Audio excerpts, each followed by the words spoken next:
নবম শ্রেণীর সমস্ত ছাত্রছাত্রীকে হেনা ম্যামের বাংলা ক্লাসে স্বাগত জানাই। তোমাদের আমি কলিঙ্গ দেশে ঝড় বৃষ্টি একদিন বুঝিয়েছিলাম। আজকে দেখো তোমাদের পাঠ্য বইয়ের দ্বিতীয় পড়া সেটা হলো ধীবর বৃত্তান্ত। এটা একটি নাটক বা নাটকের একটি অংশ। তো কবি এখানে লেখক দেখো কালিদাস। তো কালিদাস ছিলেন আমাদের মহাকবি। সেই কালিদাসের লেখা অভিজ্ঞান শকুন্তলম নাটকের একটি অংশ হলো ধীবর বৃত্তান্ত। অভিজ্ঞান শকুন্তলম মূল নাটকটি ছিল সপ্তাঙ্কের। সেই নাটকটিরই একটা অংশ সত্যনারায়ণ চক্রবর্তী যেটা বাংলায় অনুবাদ করেছে, সেটা তোমাদের এই পাঠ্য বই আছে ধীবর বৃত্তান্ত নামে। তো এই নাটকটা তোমাদের দেখো এই পরের পৃষ্ঠায় শুরু হয়েছে এখান থেকে, কিন্তু একটুখানি বইয়ে পূর্ব কাহিনী দেওয়া আছে। এই পূর্ব কাহিনীটা না জানলে তোমরা বুঝতে পারবে না। তো এই অভিজ্ঞান শকুন্তলম নাটকের মূল চরিত্রই ছিল রাজা দুষ্মন্ত ও শকুন্তলা। তাদের কাহিনী অবলম্বনে মূল নাটকটা হয়েছিল। সেই নাটকেরই কিছু অংশ। তো দুষ্মন্ত কে ছিল, শকুন্তলা কে ছিল, সেটা আমরা একটু জানি। যে শকুন্তলা ছিল বিশ্বামিত্র ও মেনকার মেয়ে। তাকে তারা মালিনী নদীর তীরে ফেলে গেছিল এবং সেখান থেকে এক মুনি ঋষির আশ্রমে সে বড় হয়। অর্থাৎ প্রথম লাইনই আছে দেখো, মহর্ষি কর্ণের তপবনে। এই যে মহর্ষি কর্ণ, এই তার আশ্রমে শকুন্তলা পালিত হয়। অন্যদিকে রাজা দুষ্মন্ত ছিল যযাতি ও শর্মিষ্ঠার পুত্র, অর্থাৎ পুরু বংশীয় রাজা ছিলেন দুষ্মন্ত। এই শকুন্তলা ও দুষ্মন্তের কাহিনী আমরা একটু পূর্ব কাহিনীটা দেখো পড়ি, এখান থেকে অনেক প্রশ্ন আসে। মহর্ষি কর্ণের তপবনে তার অনুপস্থিতিতে শকুন্তলাকে বিয়ে করে রাজা দুষ্মন্ত রাজধানীতে ফিরে গেছেন। তাহলে মহর্ষি কর্ণ তখন উপস্থিত ছিল না, তার আশ্রমে সে ছিল না। সে না থাকা অবস্থায় কি করেছে শকুন্তলা, রাজা দুষ্মন্তের সঙ্গে বিয়ে হয়েছে। রাজা দুষ্মন্ত আবার কোথায় ফিরে গেছে, রাজধানীতে। রাজধানী অর্থাৎ হস্তিনাপুরে। বিয়ের পরে আবার শকুন্তলাকে রেখে রাজা দুষ্মন্ত হস্তিনাপুরে ফিরে গেছেন। কিন্তু দীর্ঘ সময় পরেও শকুন্তলার খোঁজ নিতে কোনো দূত তপবনে এলো না। অনেক সময় পার হয়ে গেছে, কিন্তু শকুন্তলার আর কেউ খোঁজ নিতে আসেনি। কোনো দূত মানে কোনো অনুচর খোঁজ নিতে আসেনি। স্বামীর চিন্তায় যখন শকুন্তলা অন্যমনা, তখন তপবনে এলেন ঋষি দুর্বাসা। এটাও একটা ঋষি ছিলেন, তিনি মহর্ষি অত্রি ও অনুসূয়ার সন্তান ছিল। তো সেই দুর্বাসা সেই আশ্রমে উপস্থিত হন। কিন্তু শকুন্তলা তখন কার চিন্তায় মগ্ন ছিল, স্বামী চিন্তা অর্থাৎ রাজা দুষ্মন্তের চিন্তায় মগ্ন ছিল। শকুন্তলা তার টের না পাওয়ায় ঋষি অপমানিত বোধ করলেন এবং অভিশাপ দিলেন। ওই যে ঋষি দুর্বাসা আসলো, সেটা শকুন্তলা তার উপস্থিতিটা বুঝতে পারেনি, তাই সে রেগে গিয়ে তাকে কি করলো, অভিশাপ দিয়ে দিল যে যার চিন্তায় সে মগ্ন, অর্থাৎ শকুন্তলা যার চিন্তায় মগ্ন, সেই ব্যক্তি শকুন্তলাকে ভুলে যাবে। তাহলে সেই ব্যক্তি অর্থাৎ রাজা দুষ্মন্ত শকুন্তলাকে আর মনে রাখবেন না, তার স্মৃতি হারিয়ে ফেলবেন। শেষ পর্যন্ত সখী প্রিয়ম্বদার অনুরোধে ঋষি বললেন যে কোনো নিদর্শন দেখাতে পারলে তবে সাপের প্রভাব দূর হবে। শকুন্তলার দুটো সখী ছিল, এখানে একজনের নাম উল্লেখ আছে প্রিয়ম্বদা। তো প্রিয়ম্বদা আর অনুসূয়া। তো এই প্রিয়ম্বদার অনুরোধ করেছিল ঋষি দুর্বাসাকে যে এই সাপ মোচনের একটা উপায়, অর্থাৎ সাপ দিয়ে দিলে তো সেইটা ঘুরিয়ে নিতে কেউই পারে না, তাই সাপটা কিভাবে দূর হবে সেইটার একটা উপায় বলে দেয়। দুষ্মন্ত রাজধানীর উদ্দেশ্যে বিদায় গ্রহণের সময় শকুন্তলাকে যে আংটি পরিয়ে দিয়েছিলেন, সখীরা মনে করলেন সেই আংটি হবে ভবিষ্যতের স্মারক চিহ্ন। অর্থাৎ দুষ্মন্ত শকুন্তলাকে যে আংটিটা পরিয়ে দিয়েছিল, সেই আংটিটা দেখলেই রাজা দুষ্মন্তের মনে পড়ে যাবে শকুন্তলার কথা। মহর্ষি কর্ণ তীর্থ থেকে ফিরে শকুন্তলাকে পতিগৃহে পাঠানোর আয়োজন করলেন। ওই যে এখানে বললাম যে মহর্ষি কর্ণের অনুপস্থিতিতে, তাহলে মহর্ষি কর্ণ তখন তীর্থে গিয়েছিল, তার অনুপস্থিতিতে বিয়েটা হয়েছিল। এবার কর্ণ যখন আসলো, এসেই শকুন্তলাকে তার স্বামীর গৃহে, প্রতিগৃহে মানে ওই রাজা দুষ্মন্তের গৃহে পাঠানোর আয়োজন শুরু করলেন। দুষ্মন্ত সমীপে উপস্থিত হলে তিনি শকুন্তলাকে চিনতেও পারলেন না। এবার রাজসভায় একটা কেলেঙ্কারি ঘটে গেল যে শকুন্তলাকে দেখেও রাজা দুষ্মন্ত চিনতে পারল না। এদিকে পথে শচীতীর্থে স্নানের পর অঞ্জলি দেওয়ার সময় হাত থেকে খুলে পড়ে গেছে শকুন্তলার হাতের আংটি। শকুন্তলা অপমানিতা হলেন রাজসভায়। ওই যে হাতে যে আংটিটা ছিল সেটাই তো একমাত্র স্মারক চিহ্ন ছিল। এবার সেইটা কি হয়েছে, শচীতীর্থ, শচীতীর্থ মানে ওই তপবনের পাশ দিয়ে একটা নদী প্রবাহিত হয়েছে, সেইখানে শকুন্তলার আংটিটা অঞ্জলি দেওয়ার সময় পড়ে গিয়েছিল। তাই শকুন্তলা কী হলো, রাজসভায় অপমানিত হলো। ঘটনাক্রমে সেই আংটি পেল এক ধীবর। এই যে এইখান থেকে এবার তোমাদের এই নাটকটা শুরু হবে। ধীবর আংটিটা পেল, ধীবর মানে জেলে, সেই জেলে আংটিটা পেল। এরপরে এইটুকুই হলো পূর্ব কাহিনী। তো পূর্ব কাহিনী থেকেও অনেক প্রশ্ন আসে যে মহর্ষি কর্ণ কোথায় গিয়েছিল, তীর্থে গিয়েছিল, তার অনুপস্থিতিতে শকুন্তলা কার সঙ্গে বিয়ে হলো, রাজা দুষ্মন্তের সঙ্গে। রাজা দুষ্মন্তের রাজধানী কোথায়, হস্তিনাপুরে, এখানে নেই অবশ্য লেখা। হ্যাঁ, শকুন্তলাকে কি অভিশাপ দিয়েছিল, ঋষি দুর্বাসা অভিশাপ দিয়েছিল। তার দুটো সখীর নাম কি, প্রিয়ংবদা, অনুসূয়া, অনুসূয়ার নাম নেই। তার সাপের প্রভাব কিভাবে দূর হবে সেইটা, যে তার কোনো স্মারক চিহ্ন অর্থাৎ স্মৃতিচিহ্ন বা নিদর্শন দেখাতে পারলে সেইটা তার মনে পড়ে যাবে, সাপ মোচন হয়ে যাবে। এবার এই ধীবর, এই ধীবরে এখান থেকে দেখো নাটক হয় সবসময়, একজন ব্যক্তির নাম থাকবে, তারপরে তার কথোপকথন থাকবে। তো এইটুকু পূর্ব কাহিনী। এবার পৃষ্ঠা উল্টাও। তারপর নগর রক্ষায় নিযুক্ত রাজশ্যালক এবং পিছনে হাত বাঁধা অবস্থায় এক পুরুষকে সঙ্গে নিয়ে দুই রক্ষীর প্রবেশ। তোমাদের এই পাঠ্যাংশ নাটকটিতে 4টে ক্যারেক্টার আছে, অর্থাৎ 4জন চরিত্র আছে। একজন হচ্ছে রাজশ্যালক মানে রাজা দুষ্মন্তের শ্যালক, আর 2জন রক্ষী, আর একজন হলো ওই যে ধীবর। তাহলে এই 4জন তোমাদের এই নাটকটির চরিত্র। তাহলে প্রথমেই কার কথা আছে দেখো, দুইজন রক্ষী তাড়না করে। ওরে বেটা চোর, বল মণিখচিত রাজার নাম খোদাই করা এই রাজার আংটি তুই কোথায় পেলি। অর্থাৎ ধীবরের কাছে যে আংটিটা আছে সেইটাকে দেখিয়ে বলে যে ওরে বেটা চোর। তাহলে ওরে বেটা চোর কথাটি কে বলেছিল, তাহলে দুই রক্ষী বলেছিল। পুরুষ মানে ওই ধীবর ভয় পাওয়ার অভিনয় করে, যেহেতু এটা নাটক সে ভয় পাওয়ার অভিনয় করে বলছে, আপনারা শান্ত হন, আমি এরকম কাজ অর্থাৎ চুরি করিনি, আমি এরকম কাজ করিনি। অর্থাৎ কোন কাজের কথা বলা হয়েছে এখানে দাগ মেরে দাও, দিয়ে কোয়েশ্চেন আসবে যে কোন কাজের কথা বলা হয়েছে, অর্থাৎ চুরি করার কথা বলা হয়েছে। প্রথম রক্ষী, তবে কি তোকে সদ্ব্রাহ্মণ বিবেচনা করে রাজা এটা দান করেছেন। ওকে খোঁচা দিয়ে বলছে যে তোকে কি সদ্ব্রাহ্মণ বিবেচনা করে এটা দান করেছেন।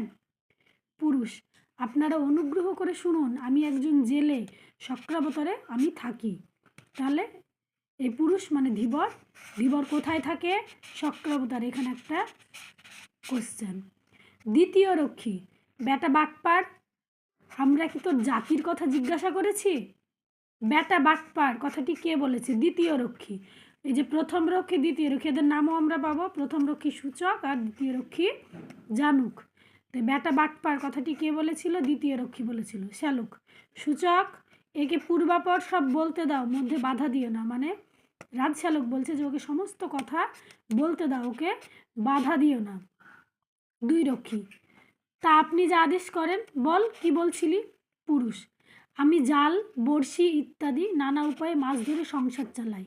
শ্যালক হেসে, তা তোর জীবিকা বেশ পবিত্র বলতে হয় দেখছি। এখানে দাগ দাও, তা তোর জীবিকা বেশ পবিত্র বলতে হয় দেখছি। কথাটি কে বলেছিল, রাজশ্যালক বলেছিল। পুরুষ, শুনুন মহাশয়, এরকম বলবেন না। এইখানটা পুরো ইম্পর্টেন্ট। যে বৃত্তি নিয়ে যে মানুষ জন্মেছে সে বৃত্তি নিন্দনীয় হলেও তা পরিত্যাগ করা উচিত নয়। বেদজ্ঞ ব্রাহ্মণ স্বভাবে দয়াপরায়ণ হলেও যজ্ঞীয় পশুবধের সময় নির্দয় হয়ে থাকেন। তা তোর জীবিকা বেশ পবিত্র হয় বলতে হয় দেখছি, কথাটি কে বলেছিল, তার কথার পরিপ্রেক্ষিতে পুরুষ কি বলেছিল, অর্থাৎ জেলে কি বলেছিল। এই যে পুরো এটা কোটেশন দিয়ে উত্তরটা তখন লিখতে হয় যে যে বৃত্তি নিয়ে মানুষ জন্মেছে মানে যে জন্মগ্রহণ করেছে যে কাজ নিয়ে, সেটা নিন্দনীয় বা ঘৃণ্য হলেও তা কিন্তু পরিত্যাগ করা উচিত নয়। বলছে বেদজ্ঞ ব্রাহ্মণ, একজন ব্রাহ্মণ সে যদি দয়াপরায়ণ হয় তবুও যজ্ঞের যে পশুবধ হয় অর্থাৎ পশু হত্যা করা হয় তখন কিন্তু তাকে নির্দয় হয়ে উঠতে হয়। তাহলে এইটুকু পুরোটা মুখস্থ করে নেবে। শ্যালক, তারপর তারপর পুরুষ, একদিন একটা রুই মাছ যখন আমি খণ্ড খণ্ড করে কাটলাম তখন সেই মাছের পেটের মধ্যে মণিমুক্তায় ঝলমলে আংটিটি দেখতে পেলাম। তাহলে কি মাছের ভেতর, পেটের ভেতর ছিল রুই মাছের। পরে সেই আংটিটা বিক্রি করার জন্য যখন লোককে দেখাচ্ছিলাম তখন আপনারা আমায় ধরলেন। এখন মারতে হয় মারুন, ছেড়ে দিতে হয় ছেড়ে দিন। কিভাবে এই আংটি আমার কাছে এলো তা বললাম। শ্যালক, জানুক এর গা থেকে কাঁচা মাংসের গন্ধ আসছে, এ অবশ্যই গোসাপ খাওয়া জেলে হবে। তবে আংটি ব্যাপারে যা বলেছে তা একবার অনুসন্ধান করে দেখতে হবে, সুতরাং রাজবাড়িতেই যাই। এর গা থেকে কাঁচা মাংসের গন্ধ আসছে, কার গা থেকে কাঁচা মাংসের গন্ধ আসছে? দুই রক্ষী, তবে তাই হোক, চল রে গাঁট কাটা, চল রে গাঁট কাটা, কে বলেছিল? দুই রক্ষী বলেছিল। সবাই এগিয়ে চললেন। শ্যালক, সূচক সদর দরজায় সাবধানে এই চোরকে নিয়ে অপেক্ষা করে। ইতিমধ্যে এই আংটি কিভাবে পাওয়া গেল সেসব বিষয়ে মহারাজকে নিবেদন করে তার আদেশ নিয়ে ফিরছি। কোথায় তাদেরকে দাঁড় করিয়ে রেখেছিল? সদর দরজায়। সদর দরজায় দুই রক্ষী সেই জেলেকে নিয়ে দাঁড়িয়ে থাকবে আর রাজশ্যালক রাজার কাছে কি কথা বলবে সেটা বলে আদেশ নিয়ে ফিরে আসবে। দুই রক্ষী, আপনি প্রবেশ করুন, মহারাজ এই সংবাদ শুনে খুশি হবেন। রাজশ্যালক বেরিয়ে গেলেন। প্রথম রক্ষী, আমাদের প্রভুর দেখি খুব বিলম্ব হচ্ছে, লাইনটা তুলে রাখবো। আমাদের প্রভুর দেখি খুব বিলম্ব হচ্ছে, এখানে প্রভুকে আর কথাটি কে বলেছিল? প্রথম রক্ষী বলেছিল, অর্থাৎ সূচক বলেছিল। এখানে প্রভু বলতে রাজশ্যালককে বোঝানো হয়েছে। দ্বিতীয় রক্ষী, আরে বাবা, অবসর বুঝে তবে না রাজার কাছে যাওয়া যায়? এই রাজা হলো দুষ্মন্ত যে রাজার কাছে যাবে? প্রথম রক্ষী, জানুক একে মারার আগে এর গলায় যে ফুলের মালা পরানো হবে তা গাঁথতে আমার হাত দুটো এখনই নিষ্পিস করছে। জেলেকে দেখিয়ে দিল, মানে জেলের যা কি শাস্তি হবে সেটা ভেবে দুই রক্ষীর এখনই খুব আনন্দ পাচ্ছে। তাই বলছে ওকে মারার পরে যে ফুলের মালাটা দেওয়া হবে সেটা গাঁথার জন্য ওর হাত এখনই নিষ্পিস করছে। পুরুষ, জেলে বলছে, মহাশয় বিনা দোষে আমাকে মারবেন না। দ্বিতীয় রক্ষী তাকিয়ে দেখে, এই তো আমাদের প্রভু মহারাজের হুকুমনামা হাতে নিয়ে এদিকে আসছেন। হয় তোকে শকুনি দিয়ে খাওয়ানো হবে, না হয় কুকুর দিয়ে খাওয়ানো হবে। মানে ওদের রাজা কি বলেছে সেটা না শুনে ওরা নিজেই ঠিক করে ফেলছে যে ওর কি শাস্তি হবে। শ্যালক, সূচক এই জেলেকে ছেড়ে দাও। আংটি পাওয়ার ব্যাপারে এ যা বলেছে তা সব সত্যি বলে প্রমাণিত হয়েছে। সূচক, তা প্রভু যা আদেশ করেন। দ্বিতীয় রক্ষী, এই জেলে জমের বাড়ি গিয়ে আবার ফিরে এলো, জেলের হাতের বাঁধন খুলে দিল। পুরুষ, শ্যালককে প্রণাম করে, প্রভু আজ আমার সংসার চলবে কি করে? এবার ওকে যে সারাদিন বেঁধে রেখেছে, ধরে রেখেছে, তাই এবার বলছে যে আমার সংসার চলবে কিভাবে। শ্যালক, মহারাজ আংটির মূল্যের সমান পরিমাণ এই অর্থ খুশি হয়ে তোমায় দিয়েছেন, জেলেকে টাকা দিলেন। তাহলে ওই আংটির কি দিয়েছিল? যে আংটির মূল্যের সমান পরিমাণ অর্থ তাকে দিয়েছিল। পুরুষ প্রণাম করে গ্রহণ করে, প্রভু অনুগৃহীত হলাম। এখানে দাগ দাও, প্রভু অনুগৃহীত হলাম। কে কাকে বলেছিল? তাহলে জেলে বলেছিল রাজশ্যালককে। সূচক, এ কি যাতা অনুগ্রহ? এ যে শুল থেকে নামিয়ে একেবারে হাতির পিঠে চড়িয়ে দেওয়া। শুল মানে একটা সুচালো টাইপের কোনো জিনিস, সেখানে বসিয়ে তাকে শাস্তি দেওয়া হয়। সেই শুল থেকে হাতির পিঠে তাকে চড়িয়ে দেওয়া হলো। জানুক হুজুর, যে পরিমাণ পারিতোষিক দেখছি তাতে বোঝাই যাচ্ছে যে সেই আংটিটা রাজার খুব প্রিয় ছিল।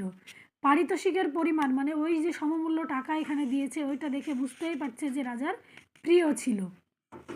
শ্যালক, দামি রত্ন বসানো বলেই আংটিটা রাজার কাছে মূল্যবান মনে হয়েছে এমনটা আমার মনে হয় না। সেই আংটি দেখে মহারাজের কোনো প্রিয়জনের কথা মনে পড়েছে।